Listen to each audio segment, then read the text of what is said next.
Para variar con los puntos de vista, quiero contarles una historia bonita. Cada tanto les cuento una historia bonita, una historia interesante, ¿no? Porque me dicen, Alejandro, tú siempre nos resondras, nos jala las orejas. No, lejos de mí hacer eso. Bueno, no tan lejos, a veces lo hago. Pero quería contarles la historia de una británica muy interesante. Fue recientemente entrevistada por el National Catholic Register, un periódico católico que es muy interesante, ¿no? Se trata básicamente de la historia de una británica que se llama Laura Keynes. Y Laura Keynes es una joven extremadamente inteligente que es la nieta de Charles Darwin, ¿no? El famoso padre del evolucionismo, y que se ha convertido en una de las más grandes apologistas católicas en Inglaterra. Hace poco el periódico The Catholic Herald anunció que esta descendiente de Darwin no solamente se ha convertido al catolicismo, sino que además ha decidido sumarse a una organización católica que ustedes deben haber oído hablar. Yo por lo menos le he hecho mucha propaganda, que se llama Catholic Voices, Voces Católicas, ¿no? Y en esta entrevista con el Catholic Herald, la nieta de Charles Darwin cuenta su historia. Dice, mira, ¿cómo encontraste la fe católica? Ella dice, la encontré 2 veces, ¿no? La primera vez fue cuando fui bautizada católica porque mi mamá se convirtió al catolicismo. Y entonces, como ella se convirtió al catolicismo, me bautizó católica. Yo, en consecuencia, fui formalmente bautizada católica, ¿no? Pero cuando ella tenía 12 años, la mamá perdió la fe y la dejó de educar en la fe y la dejó simplemente formándose, educándose como ella quisiera. Y obviamente 12 años en adelante, si es que no hay una buena formación y un buen testimonio, pues adiós fe, ¿no? Es una buena advertencia para los padres. La cosa es que Keynes, y por si acaso para quienes se están preguntando, oye, Keynes no es el apellido del famoso economista británico conocido como, que es padre de la economía keynesiana, John Maynard Keynes. Bueno, resulta que ella es bisnieta de John Maynard Keynes, que es tataranieto de Charles Darwin. Es decir, en su cadena familiar hay unos tremendos colosos, digamos, del pensamiento secular, ¿no? Entonces, Keynes, no hablo ahorita del economista John Maynard, sino estoy hablando de Laura, ¿no? Laura Keynes se apartó del catolicismo, entró al agnosticismo y comenzó a estudiar un doctorado en filosofía en Oxford. Ojo, aquí no estamos a alguien que está estudiando, digamos, un cursito de digamos, venta de marketing en la Universidad de El Periquito Saltarín. No estamos hablando de una de las cumbres filosóficas del mundo secular y donde creció junto con los famosos nuevos ateos como Richard Dawkins y Christopher Hitchens, estos amargadísimos anticatólicos que fueron autores de famosos libros polémicos contra la supuesta irracionalidad de cualquier creencia religiosa y que son los diosesillos de todos los ateillos, ¿no? Que citan a Dawkins, que tienen pósters de Dawkins, tienen pósters de Hitchens, etc. Pero Keynes dice que justamente al escuchar, cuando comenzaba sus primeros 20, digamos, hacia los 20, ¿no? Cuando comenzó a escuchar esta mezcla de amargura y de odio entre los ateos en Oxford, ella dijo, ¿por qué hay este odio a la idea de Dios?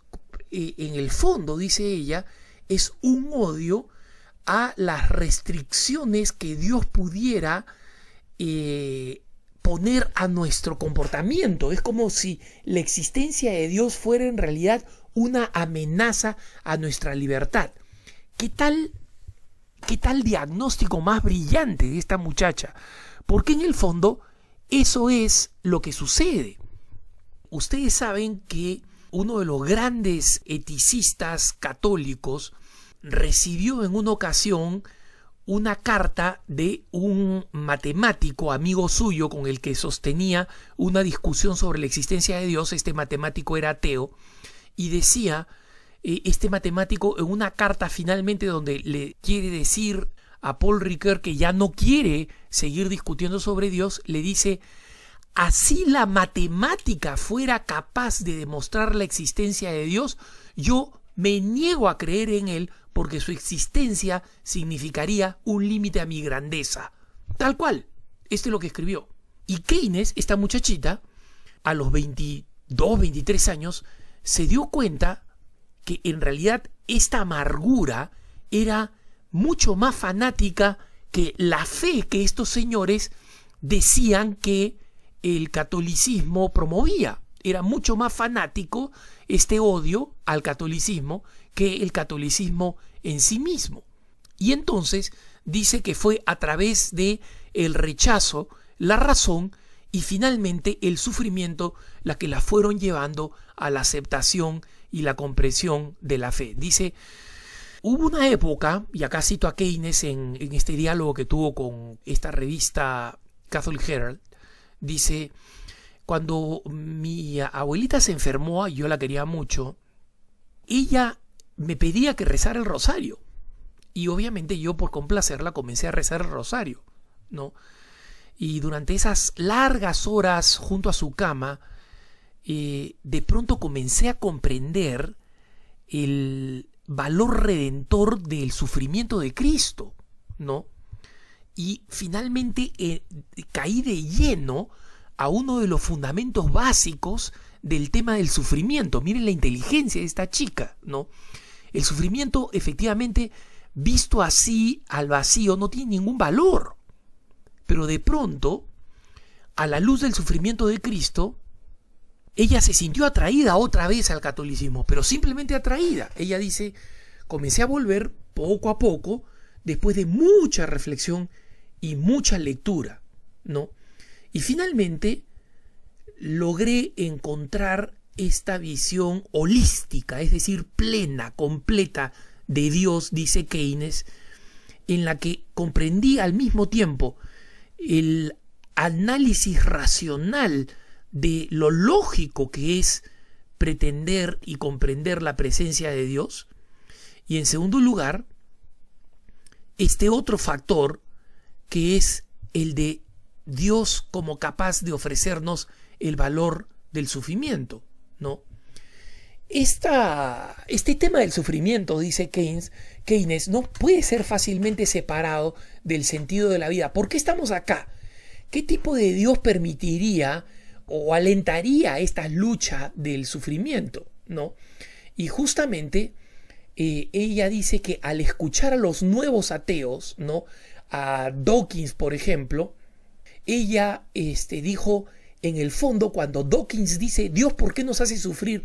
Dios, ¿por qué permite el sufrimiento? En el fondo dice: a mí esta pregunta me pareció una pregunta tonta. La pregunta auténtica, la pregunta que hay que hacerse, no es ¿por qué?, sino ¿para qué? El nuevo ateísmo, sin embargo, ella dijo, es para mí una verdadera ridiculez. Y recientemente tuve la oportunidad de leer este artículo. Yo no sabía que era una reciente conversa, y mucho menos que era la tatara nieta de ni más ni menos que de Darwin, ¿no? El papá, el abuelito, el semidios de los ateos y de los ateillos, ¿no? Y ella escribió un artículo muy bonito en torno a esta pregunta: ¿qué tan jesuita es el Papa? Y este es un artículo muy bello que publicó recientemente en una revista de análisis intelectual que se llama Standpoint, es inglesa, y donde ella comenta 2 libros. Uno de ellos, el libro que yo tuve el honor de traducir, el libro sobre el cielo y la tierra, del diálogo entre el cardenal Jorge Mario Bergoglio y Abraham Escorca, que como saben ustedes yo lo traduje al inglés, y es un verdadero tesoro. Entonces no quería dejarles de contar esta historia porque me parece que es una historia muy simpática para picarle un poquito el orgullo a aquellos que creen que cuando uno desciende de alguien como Darwin no puede sino ser un genio ateo, cuando en realidad termina siendo un verdadero genio, es decir, un creyente. Que tengas un buen día.